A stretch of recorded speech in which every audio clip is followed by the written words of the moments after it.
નમસ્કાર વિદ્યાર્થી મિત્રો, આપ સર્વોની નજર સમક્ષ હું વિવેક સવરિયા વિસ્કોર સર આપ સર્વોનું ઓશન કોચિંગ ક્લાસીસના ઓનલાઈન પ્લેટફોર્મ પર હાર્દિક સ્વાગત છે. મિત્રો, ધોરણ 9 વિજ્ઞાન અને પાઠ 9 ગુરુત્વાકર્ષણ લેક્ચર નંબર 1 લઈને આવ્યો છું. જો આગળના ચેપ્ટર જોવાના બાકી છે તો આપણી પ્લેલિસ્ટ ધોરણ 9 ની ખોલવાની છે, એમાંથી તમે જોઈ શકશો. સાથે સાથે આની પીડીએફ પણ તમે કવર કરવા માટે આપણી એપ્લિકેશનની વિઝિટ કરવાની છે.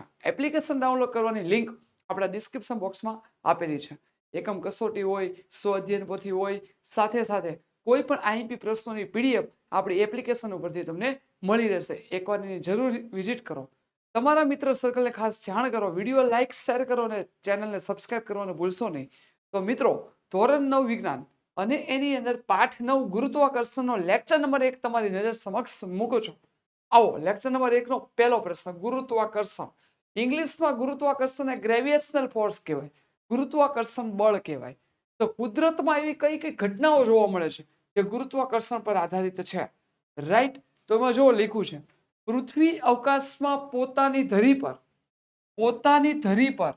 ધરી ભ્રમણ કરતી હોવા છતાં તેના પર રહેલા આપણે પડી જતા નથી.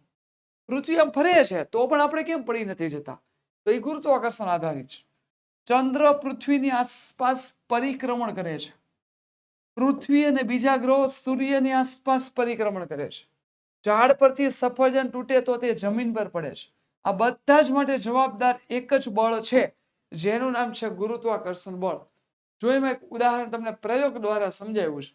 સવાલ વાંચીએ કે સફરજનના ઝાડ પરથી તૂટેલું સફરજન પૃથ્વીની સપાટી પર આવીને પડે છે, જ્યારે પૃથ્વીને ઉપગ્રહ ચંદ્ર પૃથ્વીની આસપાસ કક્ષીય ગતિ કરે છે. તો બંને કિસ્સામાં એક જ પ્રકારનું બળ, પૃથ્વીનું ગુરુત્વાકર્ષણ બળ જવાબદાર છે. તો બંનેના ગતિ પર શા માટે ભિન્ન છે?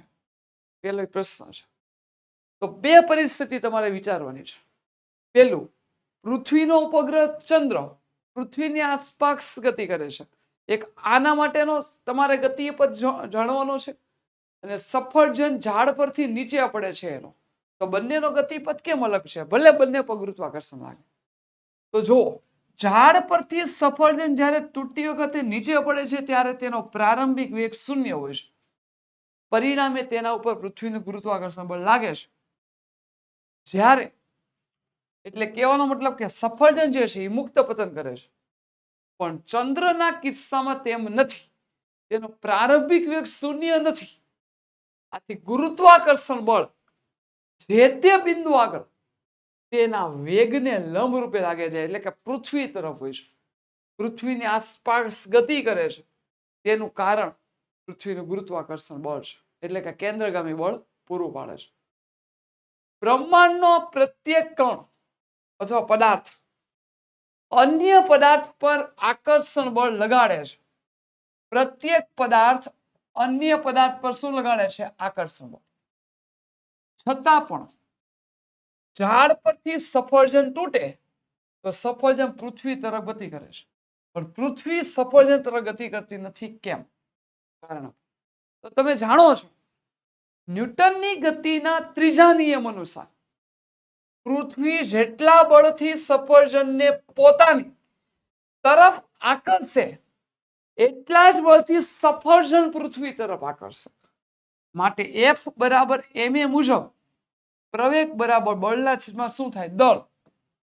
આથી જેટલા મૂલ્યનો પ્રવેગ ઉત્પન્ન થાય એટલા દળનો એ પદાર્થ હશે. આમ પ્રવેગ અને દળના વ્યસ્ત પ્રમાણમાં હોય છે. આમ પૃથ્વીનું દળ સફરજન કરતા અનેક ગણું વધારે છે. તેથી પૃથ્વીમાં ઉદ્ભવતો પ્રવેગ ઓછો હોય, દેખાતો નથી. તેથી પૃથ્વી સફરજન તરફ ગતિ કરતી જણાતી નથી, પણ સફરજનના એક પૃથ્વી તરફ ગતિ કરતું દેખાય છે. ગુરુત્વાકર્ષણ સાર્વત્રિક નિયમ સમજાવો અને ગાણિતિક સ્વરૂપ મેળવો. તો અહીંયા હું તમને મેળવીને આપું છું, સમજી લેજો. સૌથી પહેલા નિયમ સમજીએ કે વિશ્વનો દરેક પદાર્થ એકબીજા ઉપર બળ લગાડે છે. અહીંયા જોઈ શકો છો, એ પદાર્થ બી ઉપર બળ લગાડે છે. આથી એના આધારે એનો નિયમ બને કે સાંભળજો, કોઈ એક પદાર્થ છે એ, એનું દળ આપણે કેપિટલ એમ લઈએ અને કોઈ પદાર્થ બી છે એનું દળ સ્મોલ એમ લઈએ. તો બે પદાર્થો વચ્ચે લાગતું, યાદ રાખજો, ગુરુત્વાકર્ષણ બળ તેના દળના ગુણાકારના સમપ્રમાણમાં અને અંતરના વર્ગના વ્યસ્ત પ્રમાણમાં હોય છે. ચાલ એનો જમાનો ગયો. એફ બરાબર કેપિટલ જી એમ સ્મોલ એમ છેદમાં ડી સ્ક્વેર. કેપિટલ જી છે એને કહેવાય ગુરુત્વાકર્ષણનો સાર્વત્રિક અચળાંક. શું કહેવાય? ગુરુત્વાકર્ષણનો સાર્વત્રિક અચળાંક, જેનું મૂલ્ય 6.67 ગુણ્યા 10⁻11 કયો થાય? ન્યૂટન ઇન્ટુ મીટર સ્ક્વેર પ્રતિ કિલોગ્રામનો સ્ક્વેર. ઓકે, જેને ગુરુત્વાકર્ષણ સાર્વત્રિક અચળાંક કહે છે. જો એનું સમીકરણ સાબિત કરીને આપ્યું છે. એફ ચલે છે mm, એફ ચલે છે ડી સ્ક્વેર. તો જુઓ, એફ ચલ બરાબર જી mm અપોન ડી સ્ક્વેર. જીને ગુરુત્વાકર્ષણ સાર્વત્રિક અચળાંક કહેવાય. રાઈટ? ચાલો વિદ્યાર્થી મિત્રો, આપણી સમક્ષ ઓશન કોચિંગ ક્લાસીસ નામની એપ્લિકેશન આપણી પ્લે સ્ટોર પર મુકાઈ ગઈ છે. એને ડાઉનલોડ કરવાની લિંક આપણા ડિસ્ક્રિપ્શન બોક્સમાં આપેલી છે, જ્યાંથી તમને મળવાનું છે ધોરણ 3 થી 12ના બધા જ વિષયની સમજૂતી, સ્વાધ્યાય, સ્વઅધ્યયન પોથી, ગાલા સ્વાધ્યાય પોથી, પ્રશ્ન બેંક, અસાઇનમેન્ટ, પ્રશ્નપત્ર. ત્યારબાદ આપણે જે કઈ આઈએમપી પ્રશ્નોની પીડીએફ આપતા હોય છે લાઈવ લેક્ચર દરમિયાન, એકમ કસોટી, તમામ વસ્તુનું પીડીએફ તમને આપણી એક જ એપ્લિકેશન જે છે ઓશન કોચિંગ ક્લાસીસ ત્યાંથી મળી શકશે. તો તમારા મિત્ર સર્કલને પણ જાણ કરો અને સાથે સાથે વિડીયોને લાઈક અને શેર કરો. કારણ કે અહીંથી તમે વિચારશો એ તમામ વસ્તુ આ પ્લેટફોર્મ પરથી મળવાનું છે. સારું રિઝલ્ટ પણ તમે કવર કરી શકશો.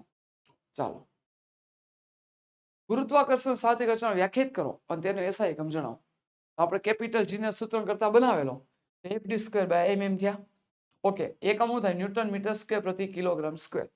એ તો ક્લિયર છે. હવે એને વ્યાખ્યાયિત કરવા માટે બંનેનું દળ એક એકમ લઈ લો, અંતર એક એકમ લેવામાં આવે તો જી બરાબર એફ થઈ જાય. એનો મતલબ એવો થયો, એક એકમ દળવાળા એકબીજાથી એક એકમ અંતરે રહેલા બે કણો વચ્ચે લાગતા ગુરુત્વાકર્ષણ બળનું મૂલ્ય એ ગુરુત્વાકર્ષણના સારા, એટલે કહેવાનો મતલબ એ છે કે ગુરુત્વાકર્ષણનું મૂલ્ય એના ગુરુત્વાકર્ષણના સાર્વત્રિક અચળાંક જેટલું હોય છે. હેનરી કેવેન્ડિશે આપેલા કેપિટલ જી નું મૂલ્ય જણાવો. કેપિટલ જી ને સાર્વત્રિક અચળાંક શા માટે કહે છે? કયો નિયમ જણાવો? કેપિટલ જી નું મૂલ્ય. તો કેપિટલ જી નું હાલમાં સર્વસ્વ મૂલ્ય 6.673 ગુણ્યા 10⁻11. હમણાં લખ્યું હતું મેં? હા, ન્યૂટન ઇન્ટુ મીટર સ્ક્વેર પ્રતિ કિલોગ્રામ સ્ક્વેર. જીને ગુરુત્વાકર્ષણ સાર્વત્રિક અચળાંક શા માટે કહેવાય? કારણ કે ગુરુત્વાકર્ષણ અચળાંક જી નું મૂલ્ય એ પદાર્થના દળ કે બે પદાર્થો વચ્ચેના અંતર પર આધારિત નથી.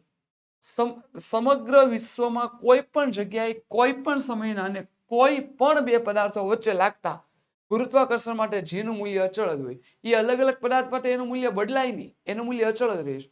એટલે એને કેવો નિયમ કહેવાય? સાર્વત્રિક અચળાંક કહે છે. ગુરુત્વાકર્ષણ સાર્વત્રિક નિયમ જણાવો. નિયમ આપી દીધો છે. વિશ્વમાં રહેલો દરેક પદાર્થ એકબીજા ઉપર આકર્ષી બળ લગાડે છે. બે પદાર્થો વચ્ચે લાગતું ગુરુત્વાકર્ષણ બળ તે બે પદાર્થોના દળના ગુણાકારના સમપ્રમાણમાં અને અંતરના વર્ગના વ્યસ્ત પ્રમાણમાં હોય છે અને તેને બળ બંને પદાર્થોને જોડતી રેખાની દિશામાં હોય છે. પૃથ્વી તથા તેની સપાટી પર રાખેલા કોઈ પણ પદાર્થ વચ્ચે લાગતા ગુરુત્વાકર્ષણ બળનું મૂલ્ય શોધવા માટેનું સૂત્ર લખો. F બરાબર G m upon r square. ઈ કેમ લખ્યા? પૃથ્વી માટે ઈ અર્થ કહેવાય. અને કેપિટલ G ને શું કહેવાય? ગુરુત્વાકર્ષણ સાર્વત્રિક અચળાંક. m ને પૃથ્વીનું દળ, સ્મોલ m ને પદાર્થનું દળ, r ને પૃથ્વીની ત્રિજ્યા કહેવાય છે. નિયમની અગત્ય. સાર્વત્રિક નિયમની અગત્યતા શું છે સમજી લો.